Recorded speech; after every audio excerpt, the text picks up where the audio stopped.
Dara Omisanya hurried down the busy hallway of the Grand Crystal Hotel, clutching her cleaning cart.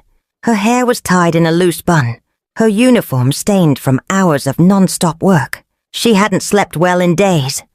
Her brother's hospital bills were piling up, and every double shift felt like a mountain she had to climb alone. She glanced at her checklist. Next up, Presidential Suite 1503. Meanwhile, Cairo Adelaya stepped out of his luxury car and into the cool, marble lobby of the same hotel. The young tech billionaire had flown in from Dubai for a high-stakes business deal. Investors were waiting. The future of his latest AI company hung in the balance. But his mood was foul. His private jet had been delayed.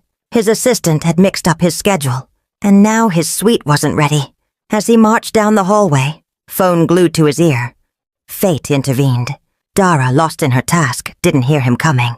She turned the corner with her mop bucket, just as Cairo stormed around the same bend. Crash! Dirty water splashed onto Cairo's designer shoes and the hem of his crisp white shirt. The phone slipped from his hand. For a moment, everything stopped. Dara gasped, eyes wide with panic. Oh no, oh my God, sir. I'm so sorry. Cairo's sharp eyes narrowed. Do you even know what you've just done? He growled. I didn't see you. Please forgive me. Dara stammered, trembling. Hotel staff turned to watch. Cairo's voice was low but deadly. This suit costs more than your salary for the year. Humiliation burned in Dara's chest. She lowered her head. It was an accident, sir. Cairo didn't respond. He simply stepped past her, dripping and furious. Back in the suite as he changed into fresh clothes, he muttered under his breath, This trip is cursed. Little did he know, the girl who had just ruined his day would soon turn his life upside down. Dara worked the rest of her shift with trembling hands and a lump in her throat. The staff whispers followed her everywhere. You splashed water on Cairo Adelaya? Girl, are you crazy? But she couldn't worry about gossip. Her brother Sei was running out of medicine. She had to keep this job, no matter what. That evening, she was assigned to clean the upper floors again. Her supervisor handed her a room card. Suite 1503. The guest has stepped out. Be quick and thorough. Dara nodded, took a deep breath, and rode the elevator in silence. She still hadn't realized it was the same suite from the earlier collision. Inside the room was large, modern, and silent, lit only by the fading sunset through the glass walls. Dara moved quietly, wiping surfaces and fluffing pillows. Her legs ached, her eyes burned. When she got to the master bedroom, her body gave up.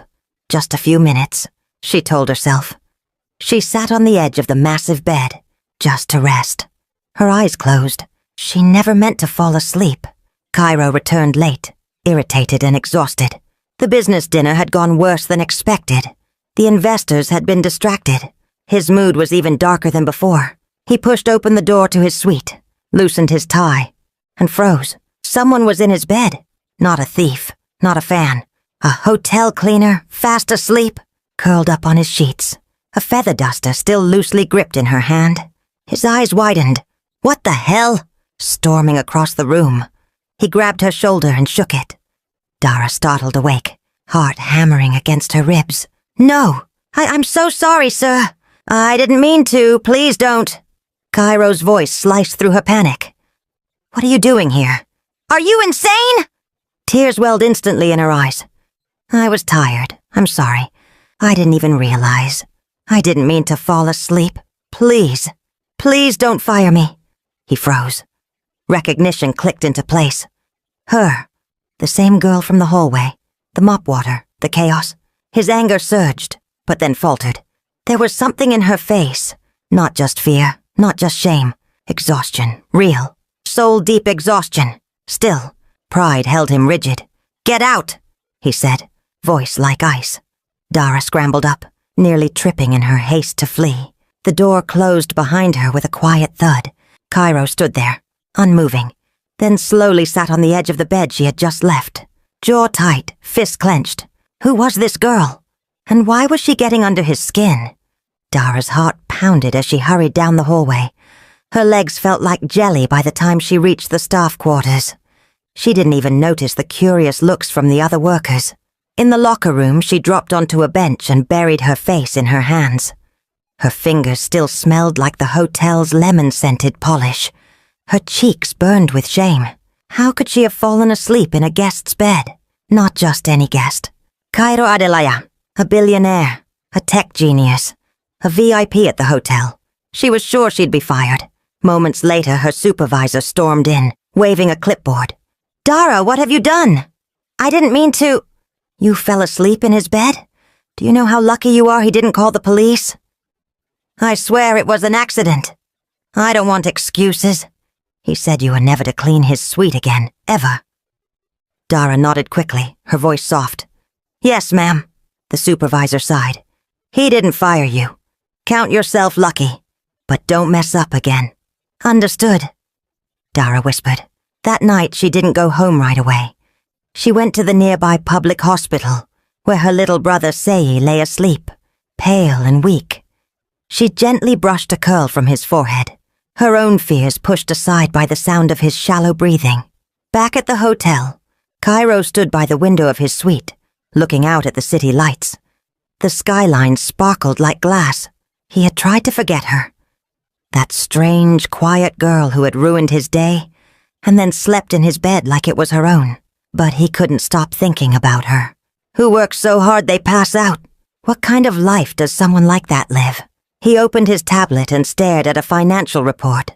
But the numbers didn't make sense anymore. Cairo closed it, leaned back and sighed. "There's something about her," he muttered. Something he didn't understand, and didn't want to feel. Not yet. The next morning, Dara arrived early for her shift, eyes heavy from another sleepless night. She braced herself for more whispers, more shame. But to her surprise, the hotel staff acted strangely quiet around her. No teasing, no giggles. In fact, they avoided her altogether. It wasn't until she reached the back kitchen that her supervisor approached her again, this time with a puzzled expression. "You've been specially requested." Dara blinked. "What?" "Room service, suite 1503. Mr. Adelaya asked for you by name." She froze. "Why would he—" The supervisor shrugged. "Your guess is as good as mine. Just deliver the tray and come right back. And behave." Minutes later, Dara stood outside the door of the suite that haunted her dreams. She took a deep breath and knocked. Cairo opened the door himself. His shirt sleeves were rolled up, his hair slightly tousled. He looked less like a billionaire and more like a man who hadn't slept either. "Come in," he said simply. Dara stepped in quietly, keeping her eyes on the floor. She placed the tray down on the glass table, hands trembling. "I'm sorry again," she said softly. Cairo didn't answer at first. He poured a cup of coffee, then said, "You didn't get fired." "No, sir." "You're lucky." "Yes, sir." Then silence, until he spoke again. "What's your name?" She hesitated. "Dara. Dara Omisanya." He looked at her for a long moment. "Do you always work this hard?" Dara's eyes darted up, confused. "Yes, sir. I don't have much of a choice." Cairo nodded slowly. "That much is clear." He picked up a small envelope from the table and handed it to her. "For you." Dara hesitated. "Sir, I can't—" "Take it," he interrupted. "It's just a tip." She opened it after she left the room. 100,000 naira, more than her salary for a whole month. She stared at the money, heart pounding. Why was he doing this? And what did he want in return? Later, in the locker room, the envelope lay beside her. Unopened. The money could help. Say's medicine, a week of groceries, maybe even a little more. But her pride whispered warnings. Nothing comes for free. Not from people like him. Still, she finally made up her mind. She would keep the money, but she'd earn it. She would work harder than ever. Back at the hotel, the whispers had grown. Staff spoke in hushed tones when she passed. Some were curious. Others sneered. "What does he see in her?" One waitress muttered. "She's just a cleaner," someone else said. But Dara ignored them all. Later that afternoon, she was called again. "Room 1503. Her supervisor said, eyes sharp. "He asked for you again." Dara's heart thudded, but she nodded and walked toward the elevator.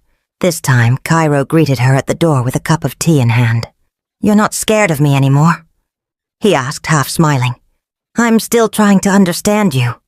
she replied honestly. He motioned toward the window. Sit! Dara hesitated, then perched lightly on the edge of the chair. Tell me something, Cairo said. If you weren't cleaning hotel rooms, what would you be doing? Dara blinked. No one had ever asked her that. I wanted to study nursing, help people. But life got in the way. Cairo nodded, saying nothing. She shifted. Why are you being kind to me? He turned toward her, his voice calm but serious. I don't know. Maybe I just noticed you. Silence hung between them. Then, just as suddenly, he stood. You can go. Dara rose, confused. Okay, thank you, sir. As she reached the door, he said quietly, Next time, call me Cairo. She paused, nodded once and stepped into the hallway. Behind her, the door clicked shut. Dara exhaled, heart racing. She didn't understand what was happening, but something had shifted. A name, a window seat, and the smallest crack in a billionaire's wall. Dara returned home that night with bread in one hand, and the envelope still hidden in her pocket. Her younger brother, Sei, sat up weakly on the mattress, his eyes lighting up. You bought the good kind, he said, grinning despite the cough that followed. She smiled, ruffled his hair, and said, Today was strange. He chewed slowly. Strange good or strange bad? I don't know yet. She didn't mention the billionaire. She didn't talk about the whispers, just that someone tipped her more than she expected. Her brother didn't press. Dara looked around their small, cluttered room. Peeling walls, a cracked window, a bucket catching water from a leak. But tonight, they had bread and hope. Back at the Grand Crystal Hotel, Cairo stood by the balcony of his suite, untouched dinner on the table. The city lights flickered like stars fallen from the sky. His assistant had called earlier. Should I book your return to Dubai, sir? Cairo had paused. No, extend the suite, indefinitely. Sir? Just do it. He didn't know what he was doing anymore. This wasn't like him. He didn't get attached. He didn't linger. But there was something about Dara. Her quiet dignity, her fire hidden beneath exhaustion, that haunted him. The next day, Dara was called again. Same room, same tray. This time, when she knocked, the door opened to music playing softly from a speaker. Cairo sat near the window, reading something on his tablet. You're early? He said without looking up. I try not to be late, Dara replied, setting the tray down. He looked up, then pointed to a chair. Sit, just for a minute. She hesitated, but something in his tone made her obey. They sat in silence for a while. No business talk, no orders, just quiet. Finally, he asked, What do you do when you're not working? Try to survive, she said plainly. Cairo leaned back. You're honest? I have no reason not to be. He smiled faintly, then picked up a second cup and poured her tea. Without a word, he placed it in front of her. Dara stared at it. No one had ever poured her. She sipped slowly. And for the first time, the silence between them didn't feel awkward. It felt safe. Dara walked through the staff hallway later that day, still holding the warmth of the tea in her chest. She didn't know what Cairo was doing, or why he kept asking for her. But part of her, deep down, didn't want it to stop. At her locker, she found a folded note stuck between cleaning gloves. Meet me by the fountain, after your shift. Shh. Her hands had trembled when she found it.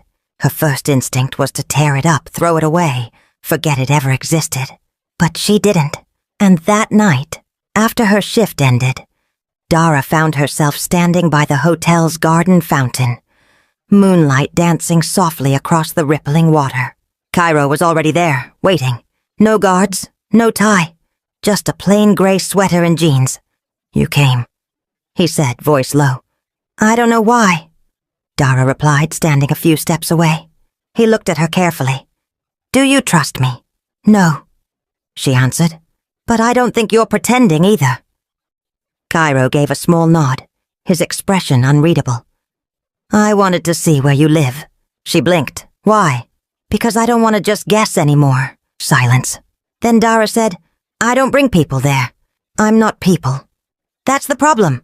They stood in that quiet tension for a while. Cairo stepped closer, his voice almost a whisper. I'm not trying to fix you or change you. I just want to understand you.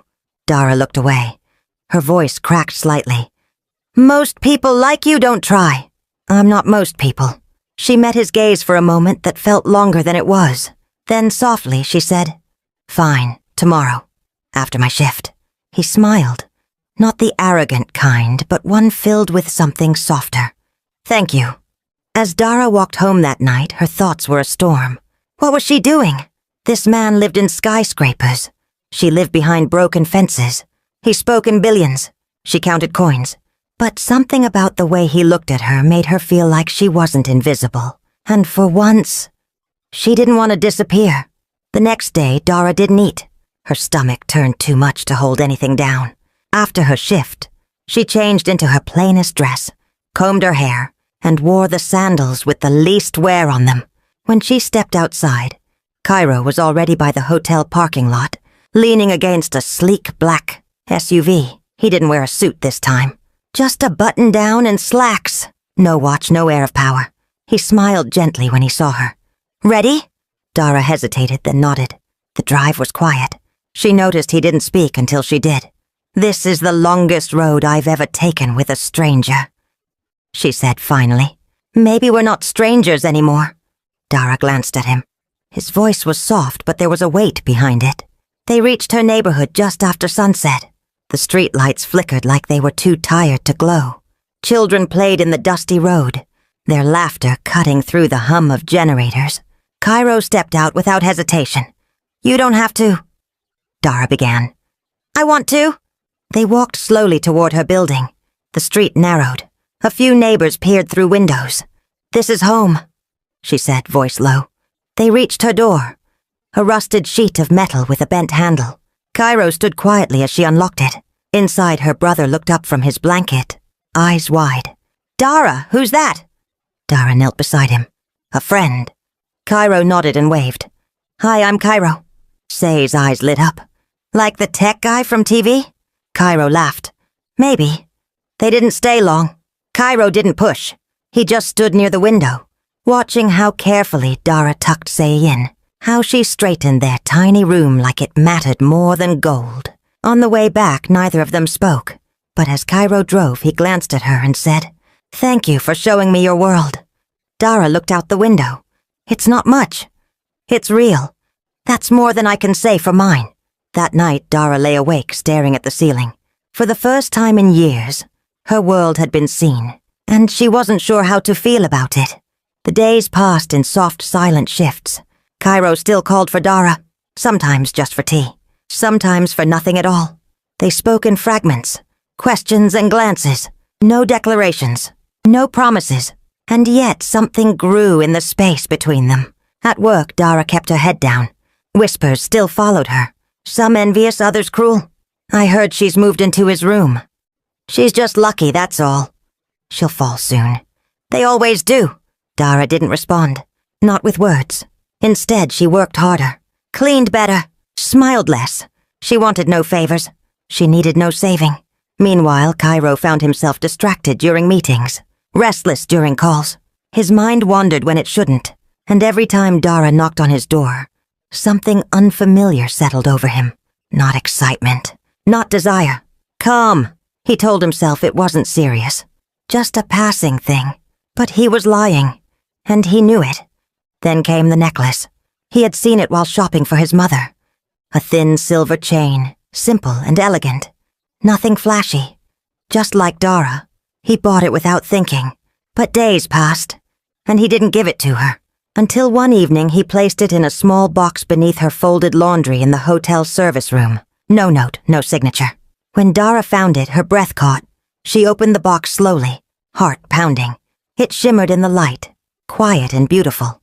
She didn't need a note. She didn't need to ask. She already knew who had left it. That night she wore it beneath her uniform. No one saw, except him.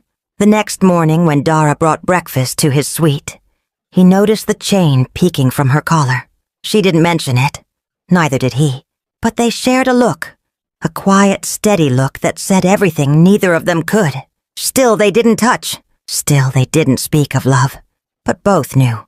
They were standing at the edge of something deep and dangerous, and neither one wanted to step back. 3 weeks passed. To the world, Cairo Adelaya was still the polished billionaire with a sharp mind and colder heart. But inside Suite 1503, something had thawed. Every knock from Dara, every cup of tea shared, chipped away at the walls he'd spent years building. And every time he looked at her, really looked, he saw someone who never asked for his money, his name, or his world. Only his honesty. Then came the storm. It arrived in heels. Mrs. Adana Adelaya, his mother, flew into Lagos without warning.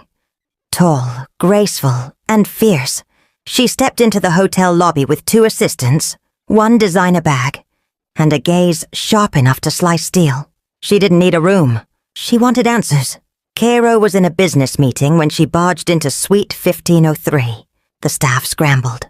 The receptionist whispered, but no one stopped her. She looked around the suite, elegant, expensive, familiar, until she saw the food tray with 2 cups. The faint floral scent. A strand of unfamiliar hair on the couch pillow. She frowned. "Is there a woman?" Cairo didn't answer. She didn't push. Not yet. But her eyes narrowed. And from that moment she began watching. Days later, standing near the lobby balcony, she saw it. Cairo, her son, the untouchable Adelaya heir, paused. Not for a call. Not for a deal. But to smile. At a hotel cleaner. A girl in a sky blue uniform with quiet eyes and a food tray in her hands. That was all she needed.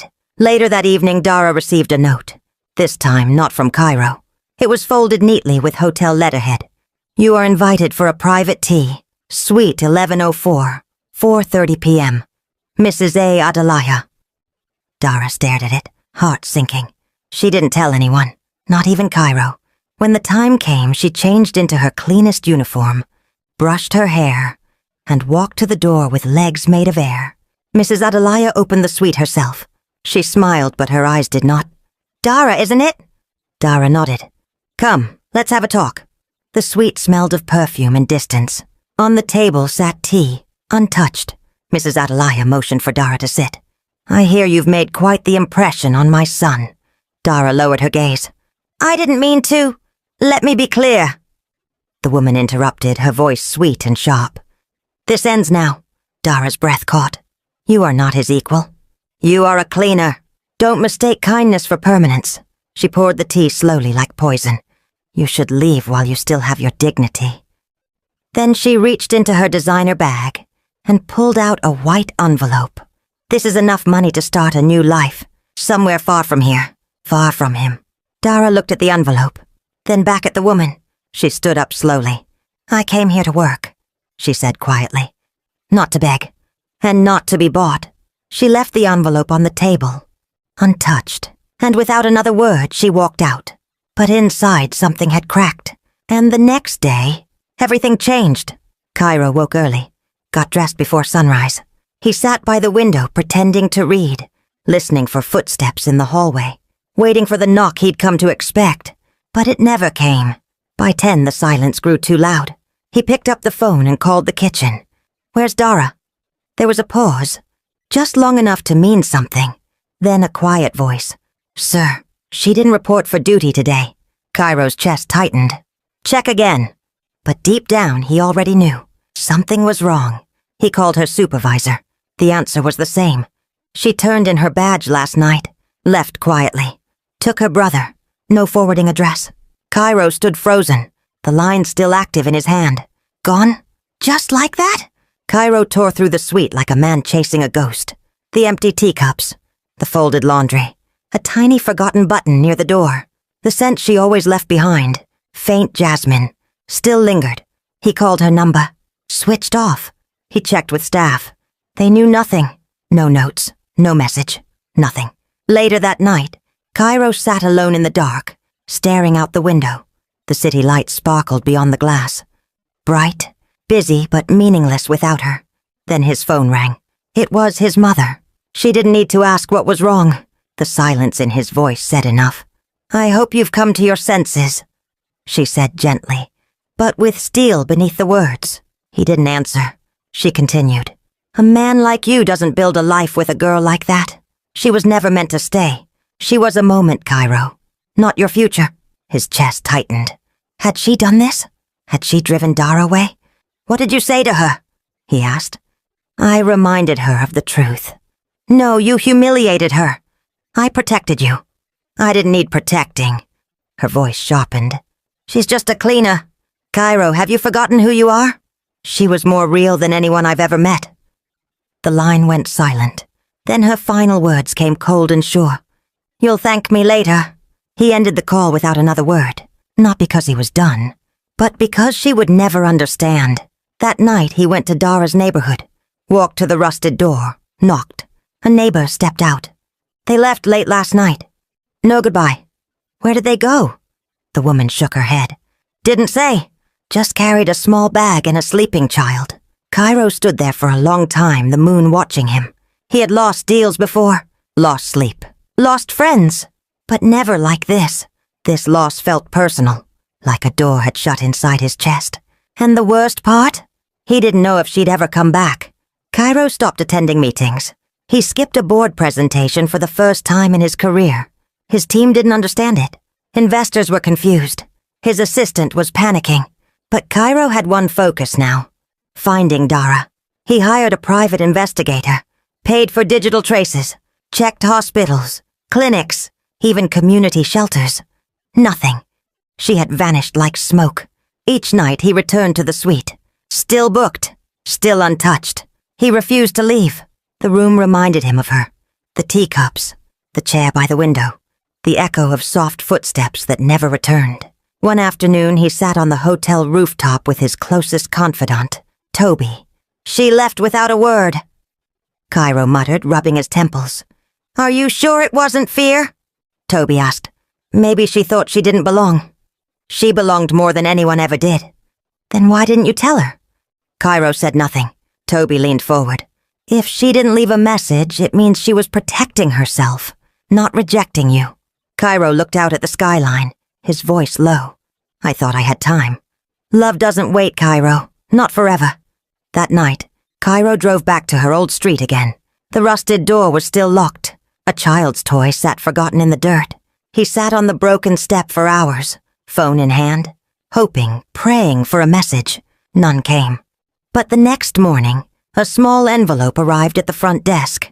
No return address. Just his name, written in familiar handwriting. He opened it slowly. Inside a note. You gave me hope when I had none.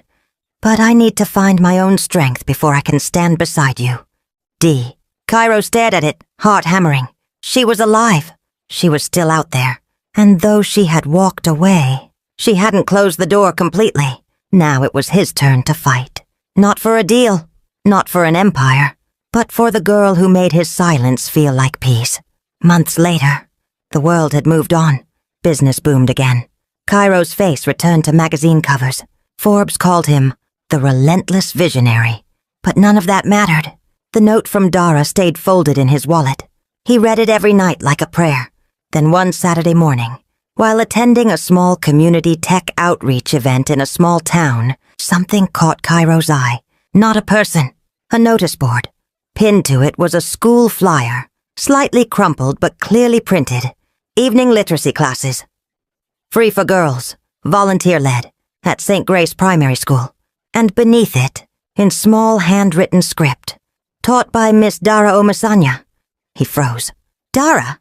He turned to a young teacher nearby, pointing at the flyer. Do you know who this is? The woman smiled warmly. Oh, Miss Dara. She's wonderful. She used to work here part-time as a cleaner. Then she started helping some of the girls with homework after school. Cairo's chest tightened. The teacher went on. Now she teaches literacy classes 3 times a week. She doesn't get paid much, but she's committed. Says no girl should grow up without learning how to read. Like she almost did. Cairo leaned forward. Is she here now? She comes in the evenings, the teacher said. Always wears this small silver necklace. You'll know her when you see her. Cairo stepped back, stunned. She hadn't disappeared. She hadn't run. She had stayed and grown. The sun was setting when Cairo returned to the school. He waited quietly near the gate, heart beating fast. Children laughed in the background. A chalkboard squeaked. The air smelled of dust and hope. Then he saw her. Standing by the classroom door, Dara held a book in one hand, her other hand resting gently on a little girl's shoulder. She was smiling, softly, kindly. She looked tired but peaceful. When the last child left, she turned to close the door and saw him. Her whole body froze. "Cairo!" He stepped forward slowly. "Hi, Dara." She blinked, confused. How did you find me?" He smiled a little. "You taught me something, to look past what's fancy. I just followed the light." Dara looked down, shaking her head. "You shouldn't be here. I had to see you." She crossed her arms, trying to stay strong. "You're a billionaire. I'm just a cleaner who used to clean your hotel room." He stepped closer. So we're not from the same world, Cairo. Your mother made that clear." "She was wrong. She's powerful. She won't accept someone like me. I don't need her permission," he said quietly. Dara turned her face away. "You don't understand. I don't belong in your life. I don't wear designer dresses. I don't go to big meetings. I can't sit at your table." He looked at her for a long moment, then pointed gently at her neck. "The silver necklace. She said you didn't care, that I meant nothing to you, but you're still wearing it." Dara touched the necklace slowly, her fingers trembling. "I told myself to throw it away," she whispered. "So many times. But I couldn't, because even when I left, I still loved you." Cairo's voice broke. "And I never stopped loving you." They stood in silence, the sky turning gold behind them. Finally, Dara stepped forward, her eyes wet, her voice quiet. "So what now?" He reached out, took her hand gently. "Now," Cairo said. "We write our own story. No mothers, no titles. Just us." They didn't rush back to the city. For a few weeks, Cairo and Dara stayed in the quiet town. No cameras, no headlines, no whispers behind their backs. Just peace. In that quiet, Cairo discovered things he never had time for. He walked barefoot down dusty roads with Say chasing butterflies beside him. He helped Dara wash dishes by hand and laughed when he dropped a plate. He ate homemade meals, simple rice and beans, fried plantains, and swore they tasted better than anything his private chef ever made. He slept in a small room with a shaky ceiling fan and woke to the sound of birds, not business calls. And Dara? For the first time in a long time, she didn't feel like she had to shrink herself. She let him see the parts of her she used to hide. The fear, the strength, the dreams too big to say out loud. And he shared his too. The pressure of always being perfect, the fear of failing in front of the world, and how lonely wealth could feel.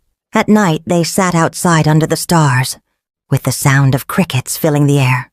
They didn't talk about boardrooms or backgrounds.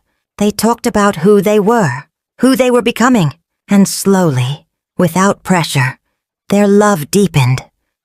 Not as a billionaire and a former cleaner, but as two people who had been broken in different ways and were learning how to heal together. A month later, the Grand Crystal Hotel was buzzing again. Not with gossip, but with camera flashes. Reporters lined the front entrance. Guests craned their necks. The staff whispered with wide eyes. Because this time, the billionaire wasn't arriving alone. Cairo Adelaja stepped out of the black SUV in a tailored navy suit. Classic, sharp. Beside him walked Dara, in a pale blue dress, simple flats, and that same silver necklace. She didn't cling to him. She didn't smile for the cameras. She simply walked beside him. Calm, steady, sure.